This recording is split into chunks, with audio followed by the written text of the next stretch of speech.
But anybody who's met him could also testify, a tremendous ambassador and really down to earth. But he's played the professional game but come back. And in the article, I suppose it really brings that out, because it shows that almost just over 24 hours after returning home, he was back after 3 years in Australia with club training with an Reactus club, and that's the level of commitment and dedication and the character of the guy. Yeah. Last one, Sunday Independent, Derek Kavanagh. Nice piece about him and about Cork's 20-year wait for another Sam Maguire.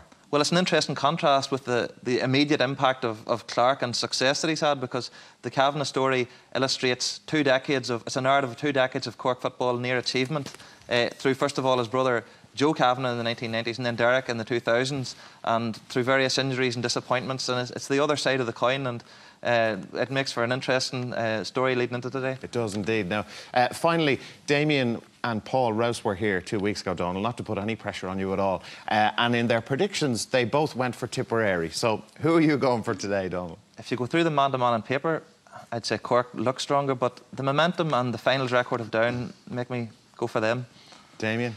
In the absence of Paul the Octopus, I'm going to have to pledge with Cork. I feel that Down are playing the better football this year, but the hurt of losing 2 All-Ireland finals has to stand to Cork, so I go for the Rebels. Great stuff, lads. Thank you both very much, Damien and Donald. We're going to hand you back to Croke Park now. But before we do, one last look back to 50 years ago. Now, as we've seen, Down's arrival that day on the big stage was a landmark moment in the history of the Football Championship. And in a very telling gesture, on the following Monday evening, the new All-Ireland champions carried Sam over the border, accompanied by a huge crowd of supporters. Where will Sam Maguire be heading for tomorrow night? Michael. And Dara, that is the $64 question. Well, from the RTE studios in Montrose, we're going to head downtown here in Dublin. Joanne Cantrell is out and about and meeting some of those who are up, or in fact down, for the match. O'Connell Street is awash with red and black, and also, I'm afraid, with raincoats as well. But it's not too far for Conor Deegan and Larry Tompkins to go to reach that famous place where they faced off in the only previous championship meeting between Cork and Down. And Larry, that 1994 semi-final, it was set up very differently to today's final, wasn't it? Because you both had won All-Irelands within the previous few years. Yeah, I suppose both teams were confident enough when we had achieved the ultimate. On the day, like, Down were far the superior side, I remember, and you know, they went on afterwards to win the All-Ireland final, so that was a very good downside. And as I said last night, he always possessed some great forwards, and of course I have the big man here beside me, like Conor Deegan, who was, I better say, was an exceptional back as well, so they had a lot of very good players. Conor, we've heard all about this Down swagger when they get to Croke Park. Did that start with your side, or was it around, do you think, since the 60s or even before? I have to be honest, I think it's more of a hyped up by the media now at this stage. I mean, it's never talked about at home. I mean, swagger's never a word we'd ever use at home, quite frankly. But I think the thing is, we come to Croke Park and it doesn't worry us our faces too much. So, you know, if you want to attach swagger to it, well and good, we don't really mind. It doesn't do us any harm. You know, when we played the likes of Kerry, they always worry about it more than we do. So so, you know, it's not a major issue for us. But, you know, we enjoy Croke Park. We don't get very often, but when we get here, we seem to do reasonably well. This bunch of lads haven't played in a match anything close to being as big as this. Can they still be as worry-free as you say going to a match like this? Well, if you go back to '91, so none of us had played in matches of that size either. So I mean, you know, it didn't faze us. You know, they'll be under no illusion. They're going to be very nervous this morning. You know, we all were. But it's how you deal with your nerves. They either consume you, or you know, you feed off them and you get something from it. You know, they have a good guy there. James has been there. He's done it. He understands it. So you know, they'll be well tutored and they'll know what's coming. So, you know, if they use it properly, it's not a hindrance to them at all. Larry, does it suit Cork in many ways that there is no history between these two teams, really? Probably does, and I think the way Down played, they play very attractive, open football. So I think Cork would be suited to that, because Cork like to express themselves as well, and we haven't really seen it this year. I do think you'll see today, like you'll see the way the weather conditions are. I do think you'll see a more direct game by Cork today. And I think the key area will be like whether the Down full back line is able to hold the Cork full forward line. And I think that will be the winning and losing of the game today. In a word, who'll win? I think the rain has levelled it a wee bit more today. I think it'll help the Down defence. They won't have to be, you know, as long as they apply pressure. So I'm going to plump for Down today, yeah. Larry? Yeah, I'd be very confident Cork would do it. You can't beat experience. They've been there the last 5 or 6 years. Kerry are gone, so Down will experience defeat for the first time ever today in an All-Ireland final. OK, it will be very interesting to see what the record of head-to-heads shows at the end of the day, because at the moment it says Conor and Down 1, Larry and Cork 0. Yeah, two major surprises of predictions there. We will, of course, be hearing more from Joanne Cantwell during the course of our build-up to this year's All-Ireland Senior Final. But when we come back, more from our panel here in studio. That's right after these. Again, this time it's Shea Fahy. Defiantly driven it back in, and he's put it over the bar. It's Cork's All-Ireland. It's Cork's year. The double in hurling and the double in football. You're welcome back again to Croke Park ahead of this year's All-Ireland Minor Football Final between Cork and Tyrone. Now, as well as covering this year's All-Ireland Minor Final, which is coming up here shortly, we are naturally looking forward also to the Senior Final, which throws in at 3:30 this afternoon. Later, we'll be hearing from the rival managers, Conor Coonahan and James McCartan. But let's just give you a brief flavour of that right now, and it's fair to say both men were in lively form. What makes a good manager? I'll hand that one back to the pundits. I'm just beginning to wonder, someone better write the script, because, you know, I've looked on there over the last 2 or 3 years and I've probably seen two of the most phenomenal successful managers in probably Brian Cody and Declan Kidney, and even they can't escape the criticism, so what hope of the rest of us? Possibly the game against Sligo came at the right time for us, and the fact that they were on a downer, and it's hugely difficult. It's an unfair system, but that's a debate for another day. Now, we got no credit for that game, and then we went in against Kerry and we got no credit for that game, and we went in against Kildare and we won that by accident as well. So I just hope the accidents keep occurring. The kind of role that Marty Clark has, which is a withdrawn full forward in a way, how do you approach neutralising him? I know, Jerry, I don't know about that. We'll give that a bit of thought in the next 24 hours. And I might come back to you afterwards and tell you how it worked or didn't. Pat Spillane, you're going to have to get back to him on that, obviously. Jeez, I thought the only Q2s were in Kerry, but Jesus, Connor's I remember part of Cork is in the Kerry dice, as Michael said. Actually, can I say something just because today there's two very unusual. I have two past pupils of mine playing in both All-Ireland finals today. So we've Matthew O'Shea playing with Cork in the minors, and another student playing in the senior game, Alan O'Connor. So I'd like to wish them the best of luck. Any two good lads. All right, Pat, OK, thanks. Let's hear from the rival managers, indeed, ahead of today's meeting of Cork and Tyrone. Now, Brian Cuthbert is the Cork manager. Now, he was, in fact, the Cork minor captain on the winning team of 1993. Raymond Munro is the man in charge of Tyrone. They've been speaking to Marty Morrissey. Brian, it's been an interesting journey at times for Cork. It looked at various stages you were going to be knocked out, and here you are. Great sign of a team. I suppose, Marty, a great sign of the team. We have a very good bunch, very tight-knit, and that's proved to be the case the last 3 games.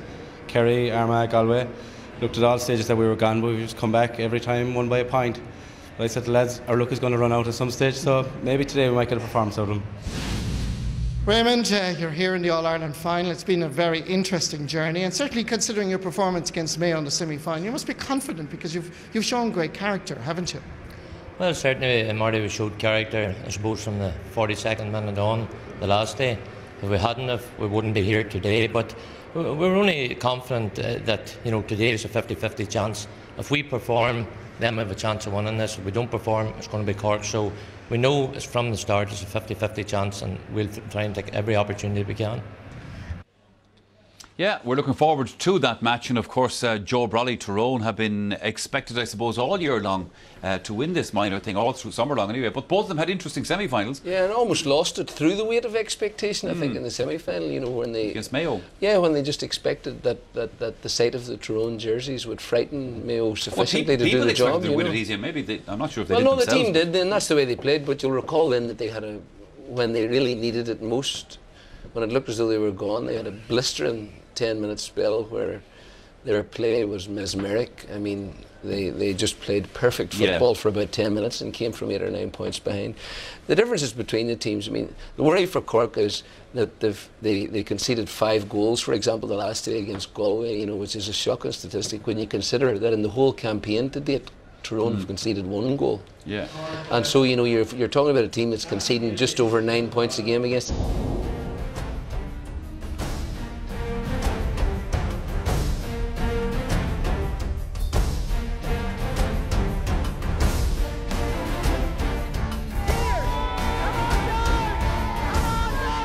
Welcome back again to Croke Park. It's the All-Ireland Football Final of 2010. Cork are back, hoping to atone for last year's defeat, and Down hoping to take Sam Maguire across the border. Well, we're guaranteed new winners today, but we've also had many an eventful story along the way with big collisions and controversial decisions.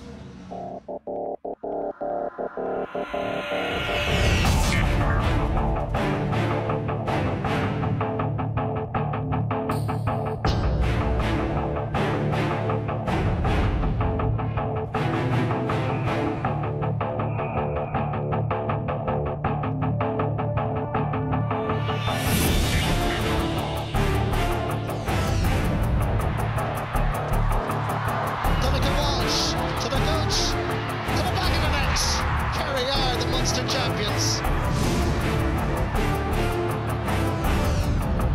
McCullough is calling for it. Kavanagh, there's the icing on the cake.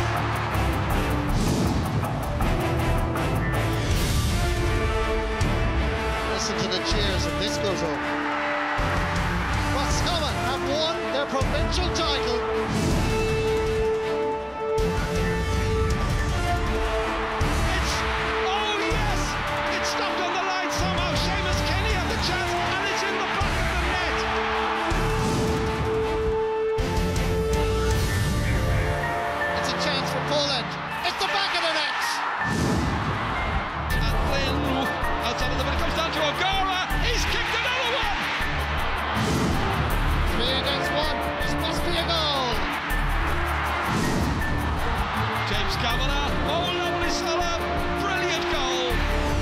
Dublin against Cork, and there is the scene. It looks absolutely magnificent. Dragged down, Ross McConnell giving the penalty away.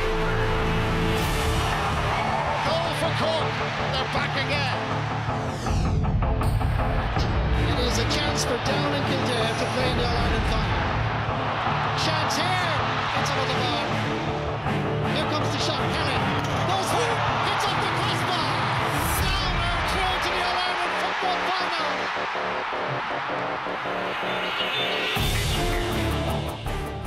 It's been some season so far when you look back on it, and I suspect, gentlemen, we could have more drama today, Colin. Well, I would hope that we don't have any of the drama down here at the Canal Line goal that we've had in a few of the games. I think, you know, I mentioned before there must have been some sort of a fairy fort there in the old days was dug up because of the amount of controversy that we've had here this year. But, you know, even with the last day with Benny Coulter putting the ball into the net when he was obviously in the square. So it has changed the whole face of the championship, the Canal Line goals. But, you know, we've had brilliant football up to now. I think it's been a great year for football. And the minor game and the two semi-finals and the final have shown, you know, Gaelic football in a better light than probably for a decade, and hopefully we'll get a senior game that will brighten up a very dull, damp day. Well, it is dull and damp, but I suppose it hasn't gotten any worse. It's gotten slightly better weather-wise, but still a bit of a mist hanging around there. Joe, one of the things about it, we're now hearing that Graham Canty definitely won't play for Cork. Yeah, it's not in the least bit surprising because, I mean, if Owen O'Gara had been able to take advantage against the Dubs that day, I mean, Dublin would most certainly have won the game. They would have been so far ahead coming near the end, you know, and Graham was virtually a passenger throughout the game. And as you saw from the Henry Shefflin thing, first of all, it can be a huge distraction to a team, but secondly, nothing can prepare you for the intensity of this. I mean, I remember in the All-Ireland, you know, or big championship matches, you know yourself, lads, the ball's thrown in, you feel you can't breathe for about a minute and a half, 2 minutes, and 5 minutes in you're thinking, there's no way I'm going to be able to survive this because of the absolutely high octane intensity, and you just can't protect injuries in that situation. OK, let's hear from one of the Down players hoping to collect an All-Ireland winners medal today. Let's wing forward Danny Hughes. Danny Hughes, past the 13, onto the left boot and over the bar. It's fantastic to be here, and it's where I suppose ultimately every Down footballer wants to be. You know, a lot of us do remember the 91 and 94 teams, and obviously we're going on at the 16.